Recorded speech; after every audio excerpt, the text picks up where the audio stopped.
ഇന്ന് ഞങ്ങൾക്ക് uniform I D card കിട്ടി. അതിൻ്റെ പട്ടി ഷോ ആണ്. സത്യം പറഞ്ഞാൽ ഞങ്ങൾ ഓർഡർ കൊടുത്തത് സ്മോളിലാണെങ്കിലും കിട്ടിയത് ദൈവകടാക്ഷം കൊണ്ട് ലാർജായിപ്പോയി.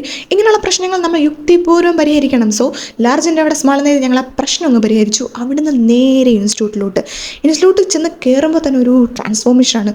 ഫ്രം സാധാരണ ജനം ടു എ റിസർവ് ബാങ്ക് അഞ്ചെണ്ണമുള്ള അംബാനിയേക്കാൾ പണക്കാരിയായ ഒരു വ്യക്തി. കാരണം ലക്ഷങ്ങളുടെ ട്രാൻസാക്ഷനാണ് നടത്തുന്നത്. അങ്ങനെ ഒരു വ്യക്തിയാണ് അതിലൊക്കെ ടൈപ്പ് ചെയ്യുന്നത്. ഓക്കെ, ഒരു വിശ്രമവേള കിട്ടിയപ്പോൾ ഞങ്ങൾ ഞങ്ങളുടെ കുടുംബ വീട്ടിലോട്ട് പോയി. വേറെ എവിടെയല്ല, ട്രെൻഡ്സ്. അവിടെ പോയിട്ട് കുറച്ച് നേരം ടൈം സ്പെൻഡ് ചെയ്തിട്ട് അവിടുന്ന് നേരെ QRSലോട്ട്. വേറെ ഒന്നിനല്ല, ഒരു യോഗട്ട് വാങ്ങിക്കാൻ QRSൽ പോകാത്ത സ്ഥലങ്ങളില്ല. എന്താണെന്നറിയത്തില്ല. അവിടെ ചെല്ലുമ്പോൾ നമ്മൾ മണിച്ചിത്രത്താഴിലെ നാഗവല്ലിയാവും.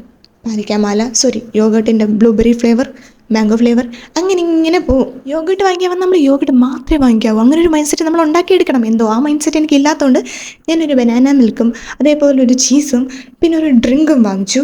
സത്യം പറഞ്ഞാൽ അങ്ങനെയാണ്. QRSൽ പോയി നമ്മൾ വാങ്ങിക്കാൻ പോകുന്നതൊന്ന്, എടുക്കുന്നത് വേറൊന്ന്. അങ്ങനെയാണ്. അവിടെ നേരെ ഞങ്ങൾ ഞങ്ങളുടെ ഫേവറേറ്റ് സെക്ഷൻ ഇപ്പിയിലോട്ട് പോയി. കഴിച്ചുകൂടാ എന്നറിയാമെങ്കിലും എപ്പോൾ പോയാലും കൈ അങ്ങോട്ട് തന്നെ പോകും. പിന്നെ അവിടെ നിന്ന് ഒരു മാഗിയും വാങ്ങിച്ചു. ഈ സാധനം ഞാൻ കണ്ടിട്ടില്ല, എനിക്ക് പുതുതായിട്ട് തോന്നി. അതുകൊണ്ട് ഞാൻ അതിനെ പോയി ഒന്ന് തലോടി നോക്കി.